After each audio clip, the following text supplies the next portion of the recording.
चलिए, हाँ श्रुति पहला क्वेश्चन पढ़िए बेटा, क्या है पहला question? The magnetic effect of electric current was discovered by बताइए कौन ने, किसने डिस्कवर किया था? Fleming, Faraday, Ampere, Oersted? the Ampere. अच्छा, टेंथ So, क्लास का पहला Oersted. एक्सपेरिमेंट किसने कराया था?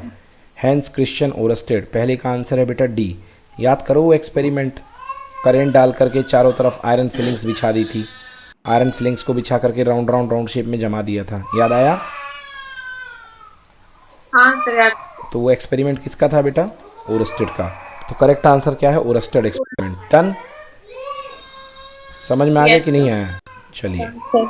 नेक्स्ट, यस अगला सर। क्वेश्चन, अगला क्वेश्चन है अ मूविंग चार्ज प्रोड्यूस। बताओ भाई एरिना, एक मूविंग चार्ज क्या प्रोड्यूस करता है? Electric wave, only electric field, So, only both magnetic field, या electric बोथ? and magnetic. बिल्कुल सही बेटा, both electric field and magnetic field. तो सेकंड का आंसर सी होना चाहिए, और जी बिल्कुल सही आंसर है सेकंड का सी। चलिए नेक्स्ट बताओ बेटा Arina, the SI unit of magnetic field intensity क्या होती है? SI unit of magnetic field intensity? So, the D. D, weber into metre square. अच्छा, वेबर इंटू मीटर स्क्वायर तो नहीं होती यार। एक मिनट एक मिनट, हो भी सकती है, सॉरी बेटा हो सकती है। चलो डी बोल दिया आपने, चेक करें। सर देखिए, वेबर Yes, sir. पर मीटर स्क्वायर। हाँ देखते हैं, वेबर पर मीटर स्क्वायर। देखिए बेटा, फॉर्मूला क्या होता है? D phi is equal to होता है बी डॉट डी एस। तो बी इज इक्वल टू हो जाएगा D phi upon D S. तो बेटा बिल्कुल सही कहा श्रुति आपने, वेबर पर मीटर स्क्वायर होती है।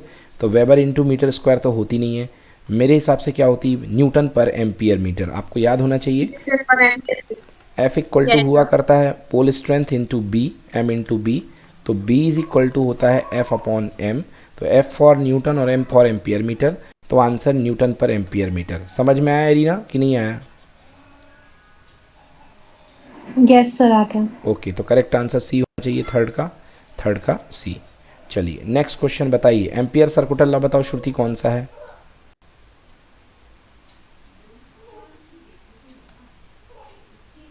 सर एक मिनट सर, सी है। सी। कौन सा सी वाला? हाँ sir. Okay, B dot D L का integration equal to mu naught into I. बिल्कुल सही बेटा, बिल्कुल सही, सी करेक्ट आंसर। चलिए नेक्स्ट क्वेश्चन बताइए Reena, the magnetic field produce at the centre of the circular coil carrying current is.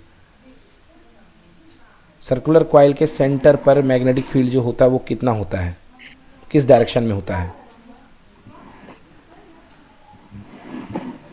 So, hmm, so perpendicular to the plane of coil. मतलब B answer कह रहे हैं, perpendicular to the plane of the coil. Very good बेटा, बिल्कुल सही है ना। Direction of current के अकॉर्डिंगली अपवर्ड या डाउनवर्ड होता है, बट होता perpendicular to the plane of the coil है। नेक्स्ट क्वेश्चन 6 पढ़िए Shruti. The force on a charge moving in a uniform magnetic field is zero if the direction of motion of charge is बताइए, motion of the charges, force zero कब लगेगा? F equal to Q V sine theta का use करके बताइए कि zero कब होगा।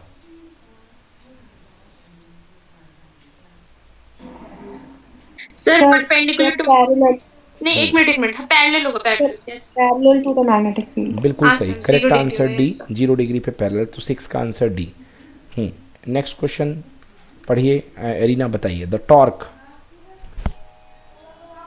The torque on a current carrying loop in a uniform magnetic field is maximum when the plane of the loop is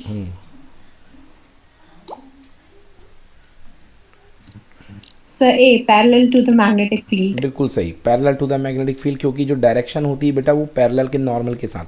तो magnetic field अगर parallel है तो टॉर्क मैक्सिमम होगा, क्योंकि अगर मैग्नेटिक फील्ड पैरेलल है प्लेन ऑफ द लूप के साथ तो प्लेन का जो एंगल होगा वो कितने डिग्री बनाएगा? प्लेन का नॉर्मल होगा 90 डिग्री पे।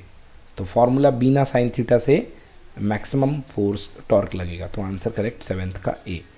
The measure of current in the circuit is given by. हाँ बेटा, सर्किट में करंट कौन नापता है? Sir, C, ammeter. हाँ सर, मीटर। मीटर, सही बात है, बिल्कुल सही। और एमीटर बनाने के लिए गैल्वेनोमीटर की कॉइल के साथ लो रेजिस्टेंस को शंट कर देते हैं।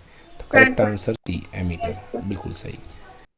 चलिए अगला question, arena, the SI unit of permeability is, बनेगा? आप बता दीजिए sir. The SI unit of permeability बेटा निकालनी पड़ेगी आंसर, 1 मिनट। एम्पियर स्क्वायर काय को भैया, चलो निकालता हूँ मैं। एम्पियर स्क्वायर किस हिसाब से कह रहे हैं? नहीं बेटा एम्पियर स्क्वायर नहीं है, गलत है ये। एम्पियर स्क्वायर मुझे तो नहीं लग रही है, मैं निकाल देता हूँ बाकी। देखो बेटा फोर्स इक्वल टू कितना होता है, म्यू नॉट अपॉन 4 पाई म्यू, नहीं हो सकता है बेटा। बेटा जो फोर्स लगता है दो चार्ज के बीच में, mu naught upon 4 pi m1 m2 upon R square. दो मैग्नेट के पोल के बीच में लगने वाला न्यूटोनियन फोर्स यही होता है बच्चों। अब देखो बेटा अभी मैंने बताया था m इक्वल्स टू क्या होता है, एम्पियर मीटर। एम्पियर मीटर होता है बेटा पोल स्ट्रेंथ, तो ये हो जाएगा एम्पियर स्क्वायर मीटर स्क्वायर, ये हो जाएगा एम्पियर मीटर मतलब एम्पियर स्क्वायर और मीटर स्क्वायर से मीटर स्क्वायर कैंसिल। देखना ध्यान से, अभी आ जाएगा। तो बेटा अपने पास क्या बनेगा, यहाँ पे न्यूटन बनेगा और यहाँ पे केवल बचेगा म्यू नॉट अपॉन 4 पाई तो कांस्टेंट है, और साथ में मीटर स्क्वायर कैंसिल हो गया, तो आंसर आ गया एम्पियर स्क्वायर। तो बेटा यूनिट बन गई न्यूटन पर एम्पियर स्क्वायर। बेटा नोट करो, आंसर परमिबिलिटी की यूनिट जो होती है न्यूटन पर एम्पियर स्क्वायर। समझ में आया श्रुति कि नहीं आया? हाँ सर आ गया। हाँ तो यहाँ पे है न्यूटन पर एम्पियर स्क्वायर। चलो next, SI unit of magnetic field बताओ बेटा, अभी बताई थी SI unit of magnetic field, है ना, न्यूटन पर एम्पियर मीटर। न्यूटन पर एम्पियर मीटर, क्लियर हुआ बेटा? गलत लिखा है, न्यूटन पर एम्पियर मीटर होता, ओके, गलत लिखा हुआ है, न्यूटन पर एम्पियर मीटर, ओके ठीक है ना, क्योंकि फॉर्मूला ही होता है F equal to pole strength multiplied by B, तो B is equal to newton और अपॉन M का मतलब pole strength, ampere metre. Dimension formula of magnetic field, बच्चों dimension formula of magnetic field आप यहीं से निकाल सकते हो। चलो निकाल देता हूँ मैं। देखो बेटा F फोर्स मतलब mass into acceleration, ml t की पावर -2, ओके, और नीचे क्या होता है बेटा, m का मतलब एम्पियर और m मीटर का मतलब लेंथ से लेंथ कैंसिल, आंसर m की पावर 1, l की पावर कुछ नहीं 0, t की पावर -2, a की पावर -1। बच्चों दिख गया कि नहीं दिखा बताओ? दिख गया सर। एरिना? यस सर दिख गया। चलो बन जाएगा ना? Yes sir. चलो नेक्स्ट क्वेश्चन पढ़िए arena. A current carrying solenoid behaves like a bar magnet. बिल्कुल सही, ये बार मैग्नेट की जैसे। Shruti next question.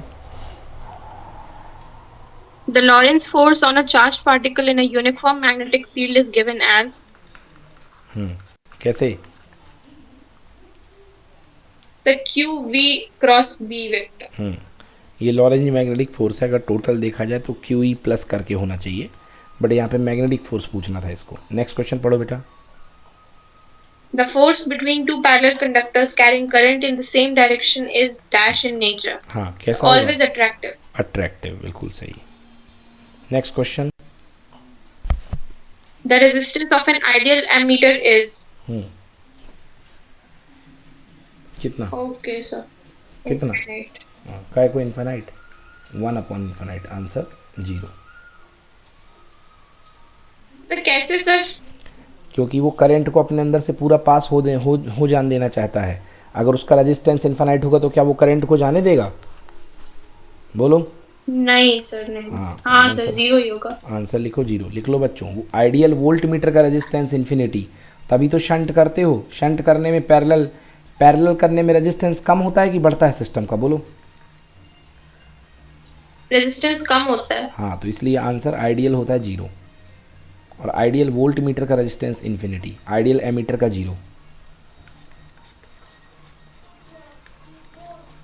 एरिना नहीं आया समझ में? Yes sir, clear sir, clear. Okay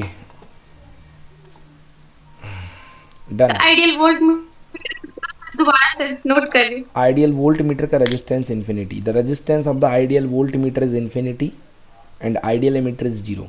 हूँ. Okay okay sir. ओके.